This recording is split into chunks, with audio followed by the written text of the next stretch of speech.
अब एक और खास मेहमान हमारे साथ मौजूद है, जहां पे चौथी तिमाही में बैंक ऑफ महाराष्ट्र के अच्छे नतीजे आए हैं और बैंक की ब्याज आय 18% और मुनाफा 45% बढ़ा है। तिमाही आधार पर भी एसेट क्वालिटी में एक बढ़िया सुधार हुआ है।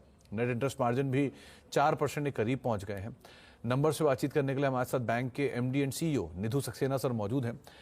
निधु सर नमस्कार, स्वागत है कार्यक्रम में। पहले तो एक बहुत ही बढ़िया नंबर्स कंपनी ने पोस्ट किए हैं, उसके लिए शुभकामनाएं। और लगातार स्टॉक भी उसके ऊपर रिएक्ट कर रहा है पिछले 3-4 दिनों से।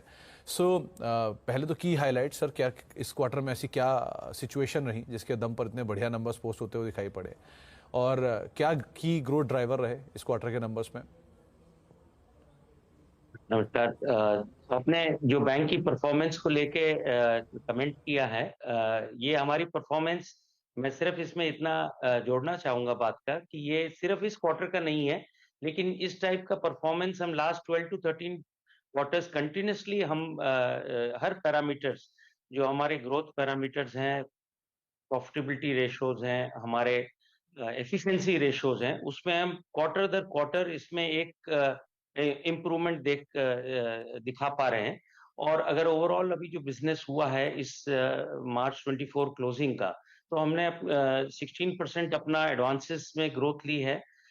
मैचिंग हमारी डिपॉजिट ग्रोथ रही है 16%, और विद इन विच 14% जो लो कॉस्ट है कासा, वो हमने ग्रो किया है। तो डिपॉजिट एडवांसेस इसमें एक और हमारा कंट्रीब्यूटिंग फैक्टर है, जो हमारी निम में भी हमारी प्रॉफिटेबिलिटी में अच्छा योगदान करता है। वो है हमारा share of RAM advances. Currently हम रैम एडवांसेस 61-39 के रेशो पे स्टैंड करते हैं, और 60-40 का रेशो हम अपने लिए गाइडेंस भी लेके चलेंगे, क्योंकि इसमें हमारे को अच्छी यील्ड दिखती है, और हम इसको मेंटेन करेंगे आगे चल के। तो निधु सर, क्योंकि जो नंबर्स मैं देख पा रहा हूं 12 क्वार्टर के करीब, 9 क्वार्टर के करीब के नंबर हैं, उन 9 क्वार्टर के नंबर में कंसेक्यूटिव एडवांसेस में इंप्रूवमेंट है, कंसेक्यूटिव डिपॉजिट में इंप्रूवमेंट है, कंसेक्यूटिव एनआईएम्स में भी इंप्रूवमेंट है। इस तरह के जो कंसेक्यूटिव इंप्रूवमेंट के नंबर्स हैं, इन नंबर्स के साथ एक्सपेक्टेशन भी बहुत हाई हो जाती है। यहाँ आप धीरे धीरे स्लोली एंड स्टेडली बड़े बेस की तरफ मूव कर रहे हो। इस बड़े बेस के साथ आगे ग्रोथ कितना चैलेंजिंग आपको लग रहा है? पॉइंट बिल्कुल वैलिड है। जैसे बेस बढ़ता है तो परसेंटेज ग्रोथ जो है हमारे को उससे ज्यादा एफर्ट्स मांगेगी, तो उस रेट पे ग्रो करने के लिए। बट मेरे को अभी इसमें कोई इतना चैलेंज नहीं दिख रहा है, क्योंकि हमारी वन ऑफ दी एक स्ट्रेटजी रही है कि हमने अपनी बैंक की प्रेजेंस पैन इंडिया इसको थोड़ा सा इम्प्रूव करने पे काम किया है। आज अगर आप देखें, महाराष्ट्र में करीब मेरी 1200 ब्रांचेस हैं, और महाराष्ट्र स्टेट अलोन हमने बहुत अच्छे से कवर किया है। SLBC रिस्पॉन्सिबिलिटीज हैं, और हमारा काफी यहाँ पे बिजनेस है। लेकिन बियॉन्ड महाराष्ट्र लास्ट 3 इयर्स हमने करीब 600 ब्रांचेस ऐड करी हैं, और कमिंग ईयर में भी हम 220 से लेके 250 हमने ब्रांचेस ओपनिंग के लिए आइडेंटिफाई किए हैं। और ये वो सेंटर्स हैं जो एक्चुअली ग्रोथ सेंटर्स हैं, जहां पर एग्जिस्टिंग बैंकिंग बिजनेस ऑलरेडी हो रहा है, या आगे पोटेंशियल टू ग्रो हमें दिख रहा है। उन एरियाज में, उन सेक्टर्स में, उन ज्योग्राफीज में हम अपने आप को और प्रेजेंट कराएंगे, अपनी जो ब्रांच नेटवर्क है उसको एक्सपेंड करते हुए चलेंगे। वो एक one of the major contributing factor है। ये जो नई ब्रांच ओपनिंग हुई है, इसमें हमने एक पर्टिकुलर कोई ऑब्जेक्टिव लेके चले हैं कि अगर ये rural, semi urban, metro, urban centre की ब्रांच है, तो उसको 1 साल में करीब कितना बिजनेस कर लेना चाहिए। और हमने अभी जो इसको क्लोजली मॉनिटर करते हैं, क्लोजली रिव्यू करते हैं, और मेरा एक एवरेज जो मैंने देखा है नंबर, इन चारों सेगमेंट्स में जो ब्रांच ओपनिंग हो रही है, तो 1 साल में करीब 30 करोड़ का बिजनेस ये एवरेज बेसिस पे ब्रांचेस ला रही हैं। तो इसलिए ग्रोथ मुझे ज्यादा चैलेंज नहीं लगता है, और हमें आगे चल के इतनी कंसिस्टेंट ग्रोथ देने के बाद डेफिनेटली आगे एम करना है, एस्पायर करना है कि हम इसका साइज, हम और बैंक ऑफ ग्रेटर सिग्निफिकेंस बने। ये हमारा एक एस्पिरेशन रहेगा। निधु सर, क्योंकि जो नंबर्स का कंट्रीब्यूशन है इसमें, लोन ग्रोथ की जो बात कर रहा हूँ, उसमें एग्रीकल्चर और MSME ये दोनों बहुत बेहतरीन परफॉर्म करके गए हैं इस क्वार्टर के नंबर्स में। और इनको भी अगर मैं फर्दर सेग्रीगेट करूं तो स्पेशली मीडियम स्पेस में, MSME में से मीडियम साइड से, और एग्री एंसिलरी सर्विसेज आपके बहुत बेटर परफॉर्म करे गए हैं लोन साइड पे। सो क्योंकि अब गोइंग फॉरवर्ड मॉनसून के नंबर्स हैं, क्योंकि जो एक्सपेंशन है वो इस स्पेस में काफ़ी अच्छा चल रहा है, सो आगे के लिए क्या आउटलुक लेके चलोगे आप इन दोनों सब सेगमेंट्स का? सर, मैंने आपको बोला एक हमारे लिए जो गाइडेंस है रैम सेगमेंट में 60% हम अपना ratio 1-2 percentage point here and there हम आगे चल के मेंटेन करेंगे।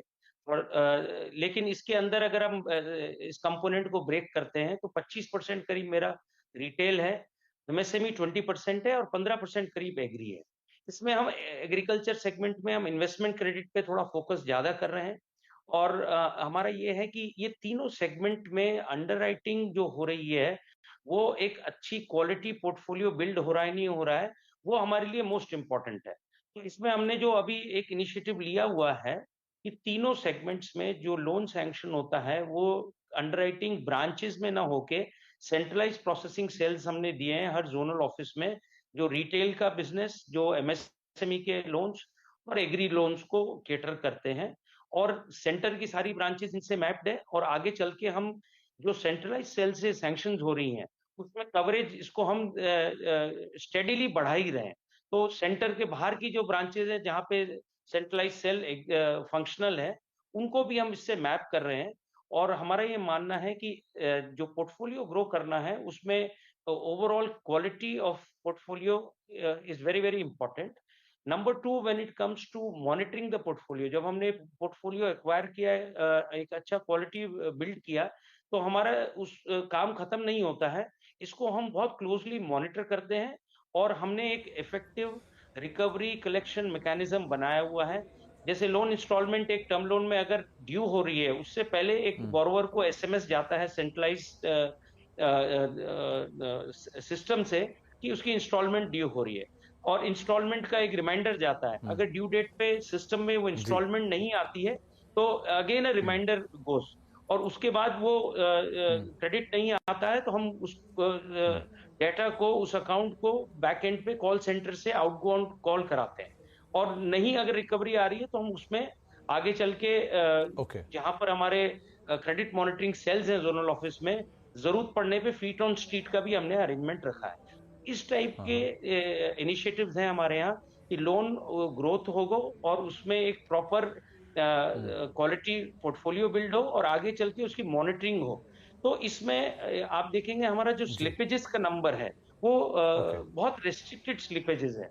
ये सब फैक्टर्स जब हाँ। हम करते हैं तो हमारा जो इंटरेस्ट अर्निंग पोर्टफोलियो है वो हेल्दी रहता है और हमारी नेम और सारे प्रॉफिटेबिलिटी में उसका योगदान रहता है।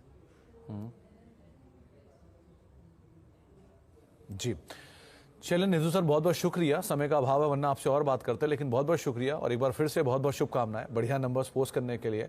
और जैसा कि आप गाइड भी कर रहे हैं कि उम्मीद करते हैं ये ट्रेजेक्ट्री आगे बनी रहेगी, चैलेंजिंग जरूर रहेगी लेकिन ज़रूर बनी रहेगी। बहुत बहुत शुक्रिया सर हमारे साथ मौजूद रहने के लिए और बातचीत करने के लिए। बैंक ऑफ महाराष्ट्र का स्टॉक एक बार लेकर आइए। आज थोड़ा सा भले ही रिलीफ ले रहा है, लेकिन 26 अप्रैल से लेके अब तक ये स्टॉक एक बढ़िया तेज़ी दिखा चुका है। 26 अप्रैल यानी कि जब नंबर्स आए थे तब से लेके अब तक आप देखिए किस तरह की परफॉर्मेंस है, 50% स्टॉक चल चुका है।